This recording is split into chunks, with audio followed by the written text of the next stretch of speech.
हाल फिलहाल अभी बिहार पुलिस सिपाही भर्ती का रिजल्ट आया और दूसरी तरफ बीएसएससी द्वारा एक नोटिस जारी किया गया जिसमें संविदा कर्मियों के लिए 25 अंक वेटेज देने का प्रावधान किया गया है। इन दोनों ही चीज़ों में बिहार के लाखों अभ्यर्थियों के साथ घोर अन्याय हो रहा है। सिपाही भर्ती का रिजल्ट तो आया लेकिन उसमें बहुत गड़बड़ी धांधली सेटिंग की बातें सामने आ रही हैं। 10-10 हज़ार रोल नंबर के बीच में कोई भी पास नहीं किया है। आखिर ऐसा कैसे हो गया कि 10-10 हज़ार रोल नंबर तक कोई पास नहीं किया? और इसकी जांच होनी चाहिए कि क्या ये महज एक संजोग है कि 10-10 हज़ार रोल नंबर के बीच एक भी पास नहीं किया। जो भी है इसकी जांच होनी चाहिए। और सबसे बड़ी बात कि पारदर्शिता क्यों नहीं है? सिपाही भर्ती, दरोगा भर्ती या बीएसएससी की परीक्षाओं में पारदर्शिता क्यों नहीं है? परीक्षा समाप्ति के बाद ओएमआर सीट की कार्बन कॉपी, क्वेश्चन बुकलेट अभ्यर्थियों को मिलना चाहिए। एग्जाम के कुछ दिन बाद आंसर की जारी होना चाहिए। अभ्यर्थियों को ये पता होना चाहिए कि किस क्वेश्चन का कौन सा सही आंसर आयोग मान रहा है, तो आंसर की जारी होना चाहिए। जब रिजल्ट आता है तो कटअप और सभी का मार्क्स जारी होना चाहिए। आखिर सीएसबीसी ने ऐसा क्यों नहीं किया? सिर्फ रिजल्ट के नाम पे रोल नंबर का पीडीएफ जारी किया जाता है, तो ये तो घोर अन्याय है।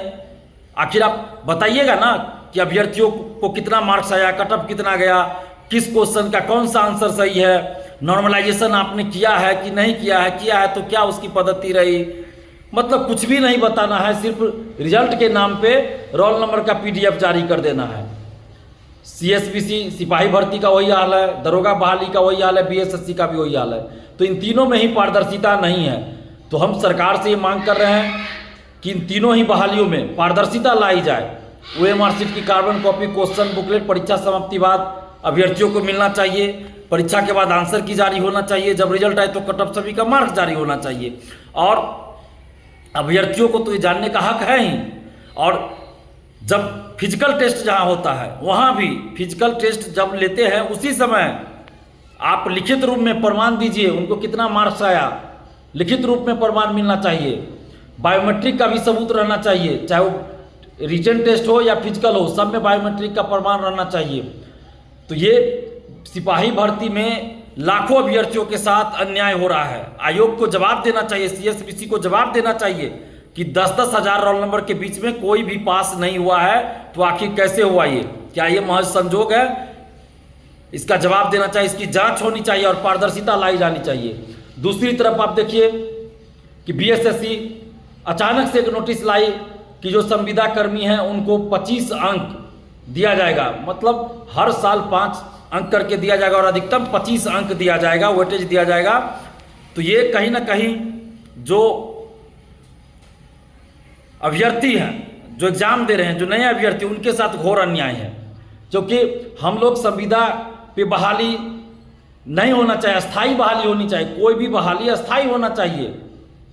अधिकतर लोगों का जो संविदा पे बहाली होती है, मैं सभी की बात नहीं कर रहा हूँ, लेकिन ये कुछ अधिकारियों के द्वारा, कुछ नेताओं के द्वारा बहुत बड़ी साजिश की जा रही है। पहले तो अपने रिश्तेदारों को, अपने सगे संबंधियों को या पैसा लेकर लोगों को संविदा पर नौकरी दे दीजिए, संविदा पे बहाल कर लीजिए धांधली सेटिंग करके। मैं ये नहीं कह रहा हूँ कि 100% लोग संविदा कर्मी जो है सेटिंग से गए, मैं ऐसा नहीं कर रहा हूँ, लेकिन अधिकतर की मैं बात कर रहा हूँ। अधिकतर लोग ऐसे ही हैं जो सेटिंग, धांधली सेटिंग या फिर नेताओं के, अधिकारियों के सगे संबंधी हैं, उनका पैरवी पे संविदा कर्मी बनते हैं, नौकरी होती है। तो ये बहुत अच्छा तरीका निकाला है धांधली सेटिंग का कि पहले आप संविदा कर्मी बना दीजिए, संविदा पे बहाल कर दीजिए और कुछ समय के बाद जब नई बहाली हो तो उसमें उनको वेटेज दे दीजिए, उनको उसमें उनको अधिकतम मार्क्स दे दीजिए कुछ, ताकि वो आसानी से पास कर जाएंगे। कहीं कहीं 25 अंक है, कहीं कहीं 25% कर दिया जाता है। तो मतलब सरकार ये करना क्या चाह रही है? बीएसएससी करना क्या चाह रही है? और कुछ अधिकारी जो अपने निजी फायदे के लिए सब कर रहे हैं। हम नीतीश कुमार जी से विनती कर रहे हैं कि ऐसे मामलों में संज्ञान लीजिए, त्वरित कार्रवाई कीजिए और ऐसे अधिकारियों पर भी कार्रवाई कीजिए जो इस तरह से अभ्यर्थियों को परेशान कर रहे हैं। सुप्रीम कोर्ट का भी आदेश है कि विज्ञापन निकलने के बाद बीच बहाली में आप नियम चेंज नहीं कर सकते, बदलाव नहीं कर सकते।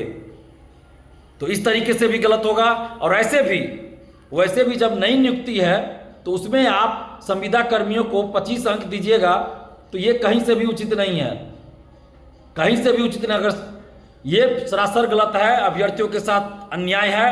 सरकार से हम ये मांग कर रहे हैं, खासकर नीतीश कुमार जी से ये मांग कर रहे हैं कि इस पर संज्ञान लीजिए और ऐसे नियमों को हटाइए, नहीं तो फिर लाखों अभ्यर्थी सड़क पे उतरेंगे। हम लोग इस चीज़ को बर्दाश्त नहीं करेंगे। बारी बारी से हर डिपार्टमेंट में ये चीज़ किया जा रहा है कि पहले संविदा पे बहाल करो और फिर 25 अंक दे दो। ये नहीं चलेगा।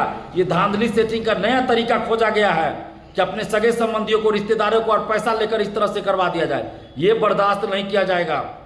हम बिहार के समस्त अभ्यर्थियों से अपील कर रहे हैं कि आप एकजुट होइए और हम लोग इसके खिलाफ लड़ेंगे और जल्द ही इस पर कुछ ना कुछ हम लोग करेंगे, इसके खिलाफ लड़ेंगे, बर्दाश्त नहीं किया जाएगा। और नीतीश कुमार जी से ये मांग कर रहे हैं कि चुनाव के समय कुछ अधिकारी और कुछ नेता आपकी छवि धूमिल करना चाह रहे हैं।